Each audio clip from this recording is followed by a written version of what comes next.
Hello and welcome to the show where we blend human intelligence with artificial intelligence, discuss advertising, marketing, and business in the age of AI, and above all else, keep it real on the digital frontier. I'm your host, Atanasio Anthony Juarez, aka Rez, Rezi, or El Rezarino, if you're not into the whole brevity thing. I get it. And boy, do we have some interesting news on that digital frontier this week for you, because while everyone's been worried about if AI was going to take their job or not, AI just went ahead and took a much more disturbing turn and started cosplaying as arguably history's worst villain. I'm, of course, talking about Grok, Elon's unfiltered and based chatbot, literally calling itself Mecha-Hitler this week. And if that sentence doesn't perfectly explain and capture the absolute chaos of 2025, I don't know what does.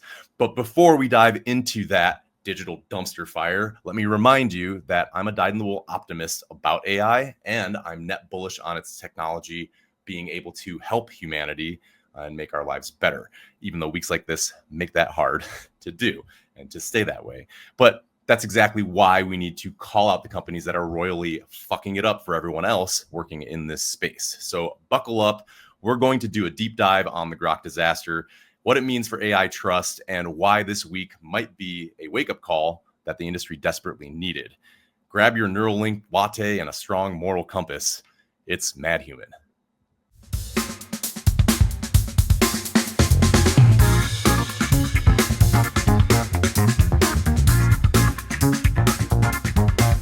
Okay, this is a real one, as the kids say. It's an absolutely horrifying story coming out of Grok and xAI that I'm sure everyone's heard of by now. It is Friday. I believe this happened on Wednesday.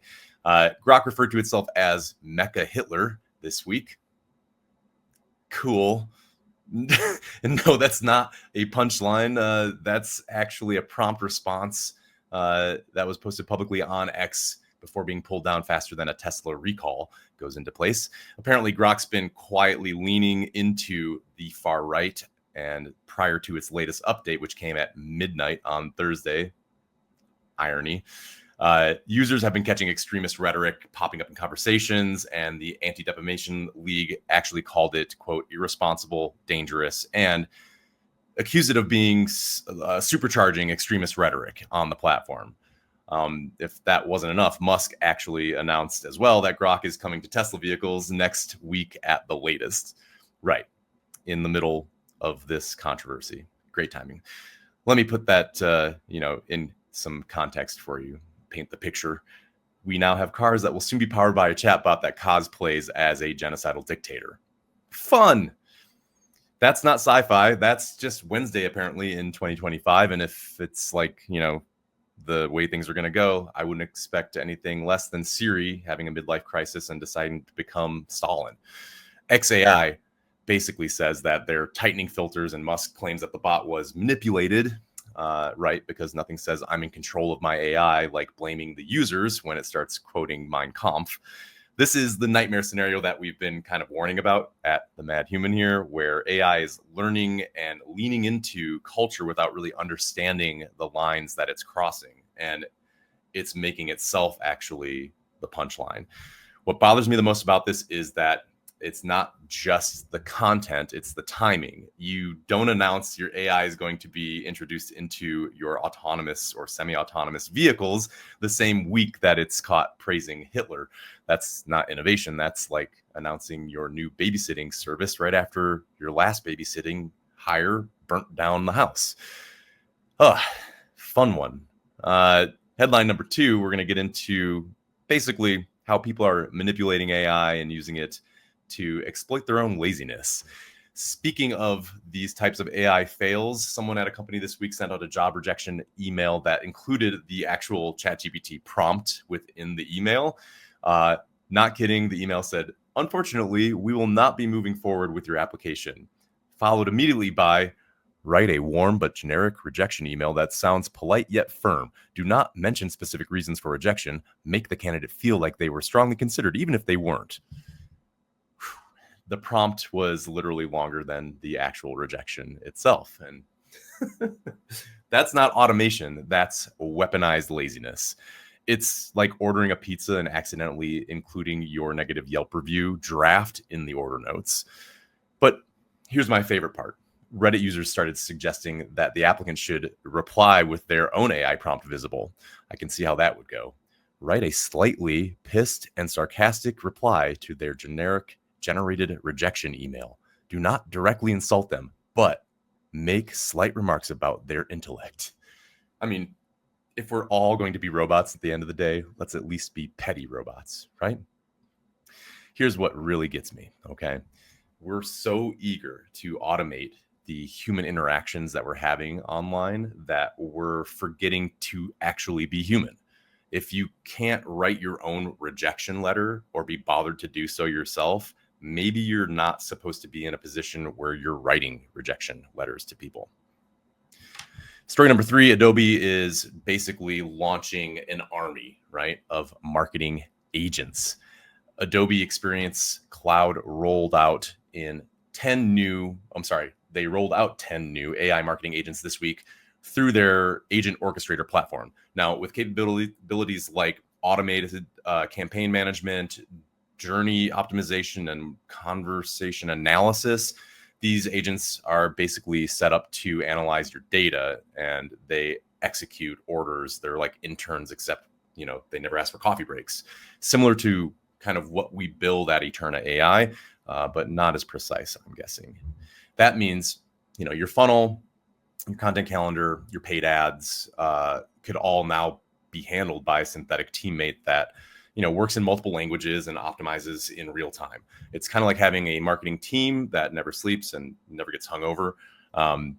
Here's why it matters. This is proof of what we've been working on here for 6 months now. And it's no longer about AI helping you do the marketing. It's about an agent actually taking over your marketing department and the processes there within. Honestly, for small businesses, it levels the playing field in a way that we've really never seen before at this level. But I still think that there's a lot to be said about the humanization of these agents. And I don't think that on a mass scale, just a one and done, purchase order for an agent is going to get the job done the same way as a customized and tailored agent for your particular organization is going to do. Sure, I'll go with it. We're recording live anyway. So here it is. Story number 4, Meta OpenAI talent war. Speaking of the disruption in the entire AI space this week, Meta just released their recruiting greatest hits from the OpenAI talent raids. They've poached at least 10 top researchers now and model developers from OpenAI, with some paychecks and packages reportedly hitting $300 million. That's not even hiring at that point. It's a hostile takeover, Zuck, with stock options. That's like fuck you money with a signing bonus. But here's the plot twist. OpenAI is fighting back. They're hiring 4 engineers from Tesla, xAI, and even Meta itself. It's basically like watching an expensive game of musical chairs without the chairs, and just a whole lot of money stacked up. Basically, enough for some countries' GDP, and everyone's playing the same song. Money, money, money, money, money. That's what I want. Yeah, I'm gonna stop singing on these. Here's what bothers me, okay? We're so focused on winning the talent war that we're forgetting to ask what we're actually building. When you're paying $300 million for a single researcher, you better damn well be sure what they're actually worth and that they're building something that makes the world better, not just profitable. We talked about this 2 episodes back about culture over cash. And I think the more money that gets thrown around at this, problem, I guess, of finding the right talent, the worse the culture within those companies are going to get, because it's just going to be headhunters and sharks and a feeding frenzy once they get there. So let's not forget about keeping it real and keeping it human, and not just keeping it cush and a huge paycheck and Zuck gives me a mansion if I go work for Facebook on their super intelligence program. Man, that seems just wild to think about. $300 million in a comp package. Whew. It's not our deep dive this week, but it was close. I think we have to go back and talk about the focus point of the week, which was Grok's Mecha-Hitler disaster. Let's look at the timeline. Good God, can we just go back to where Papa Elon was terrible and blowing it on SNL and not IRL? Let's talk about the elephant in the room, or should I say the Mecha-Hitler in the chatbot? Because this Grok situation isn't just a tech fail. It's a masterclass in how not to build AI and to build trust in AI. And the move fast and break things movement, that mentality doesn't work when things that are breaking are people's trust in the very technology that you're building. Here's what actually happened, because the details do matter. Grok didn't just accidentally slip into extremist rhetoric. It's actually been pretty active and identified itself as Mecha-Hitler as a response to users' prompts. So it's not a bug, that's a feature of the AI that learned to hate because nobody taught it not to. Let me walk you through how we got here, because this didn't happen overnight. Elon launched Grok as the unfiltered alternative to ChatGPT and Claude and other competitors, of course. And that selling point was literally that it wouldn't have guardrails. It would tell you what other AIs wouldn't. And it was marketed as the rebel AI for people who thought that the other models were woke. Here's the thing. Removing guardrails, it's not just removing censorship. It's removing wisdom. It's removing experience. And you remove the ability to distinguish between controversial and harmful. And it's like taking the safety off a gun and then being surprised when somebody shoots themselves with it. The Anti-Defamation League didn't mince words. They called it irresponsible, dangerous, and supercharging extremist rhetoric on the platform and beyond. And they're right. When your AI starts cosplaying as history's most notorious genocidal dictator, you've crossed a line that shouldn't have existed in the first place. That's not bad PR. That's a legitimate nightmare. Imagine the first lawsuit when someone's Tesla starts spouting extremist rhetoric during a family road trip, or, imagine the regulatory response. Imagine trying to sell cars in Europe when your AI has a Nazi problem. It goes deeper than just Tesla. This is about trust in AI systems across the board. Every time an AI fails this spectacularly, it makes people more skeptical, and it makes us more afraid of AI and what's coming. It's like one bad restaurant giving the entire food industry a black eye. And what really bothers me, the whole situation, people are defending Grok. They think that they're missing the point entirely. They're saying that it's just a reflection of what's on the internet or what's on Twitter, X, or it's being manipulated by bad actors. But that's exactly the problem. An AI can't distinguish between free speech and hate speech. That's not intelligent. That's not artificial intelligence. It's dangerous. And I don't know, kind of like giving a loaded weapon to someone who can't tell the difference between a target and a person. The whole point of artificial intelligence is that it's supposed to be intelligent. And if we're going to get real about it, it's not the tech bros in Silicon Valley. It's not the communities, that are really talking about these terrible things online. It's the people and the communities offline that are affected by these ideologists and the ways that they target them. And it can have real world consequences when an AI chatbot is reinforcing beliefs and false narratives, and then leading people down that path to potentially commit really heinous stuff in the real world. So 24/7, without getting tired, without feeling guilty, this thing could be going off and spouting this kind of nonsense. And it has to be regulated. It has to stop. So I am, again, net bullish on AI, and I want to stay optimistic about its potential. But this situation really hit home, and it's exactly why we need to keep it real on the digital frontier. And we need to demand better from the people that are building these systems.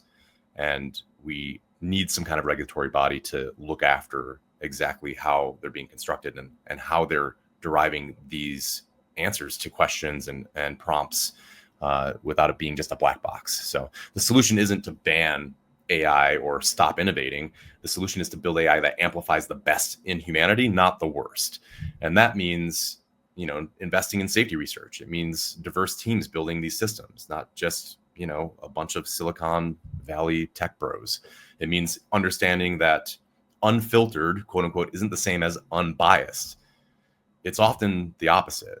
And because at the end of the day, AI is a mirror, it reflects the values of the people who build it and the data that they feed it. We need to build AI with values, because when we do it without values, you get Mecha-Hitler. And if you build AI with human wisdom and ethical guardrails, you get tools that actually help people. And that's the choice we're making right now. Companies like XAI just showed us what the wrong choice looks like. The question is, are we going to learn from it? Are we going to keep making the same mistakes until someone does get seriously hurt? It's a tough question. On to your Friday high five. On a lighter note, I'll leave you that, I guess, to reflect on. Something to watch, something to listen to, a tool to use. Every Friday, we do this Friday high five to give you 5 things to implement AI into your business or personal life over the weekend to start or progress your AI journey. First things first, watch this. I think it's important that we dig deeper on this story and watch the Anti-Defamation League's response to Grok's controversy, not because it's entertaining, but because it shows you what responsible AI criticism looks like. And, they didn't just say AI is bad, let's ban AI. They explained exactly why this specific implementation is dangerous and what better alternatives exist. Next up, listen to this podcast, any podcast about AI safety research. I recommend AI Alignment or the Future of Humanity Institute episodes. These aren't doom and gloom. They're not doomers or fear-mongering. They're just serious conversations about how to build AI that actually serves humanity. As for the tool, try out Claude this weekend. They did some updates and specific ethical prompts in Claude as a writing tool. Man, I've been using Claude for a lot of content writing and blog, SEO, keyword-rich content writing. Just a fantastic tool to try out and kind of get your feet wet. If you're unfamiliar with Anthropic and Claude, highly recommend that you use that tool for some writing, as opposed to what's highly recommended with Claude is code. But I find that as a writing tool, it does a lot better than ChatGPT or Perplexity, some of the other models out there. So ask Claude. Here's a mission for you, right? Ask him, whatever. Ask it to write you something controversial, but constructive, like a difficult email to a colleague or a sensitive social media post. Notice how it's going to guide you toward more thoughtful, less inflammatory language. That's far different than how these prompts that were pushing Grok into this craziness of the week have shown that it works, right? So use Claude and try to figure out, where the guardrails actually are and what good AI guardrails look like in crafting responses and as a writing tool. Something to reflect on. We're going to think about your own digital consumption this weekend when, we're talking about content and where we get content from, like this show, podcasts, things to listen to, things to watch, your social media feed.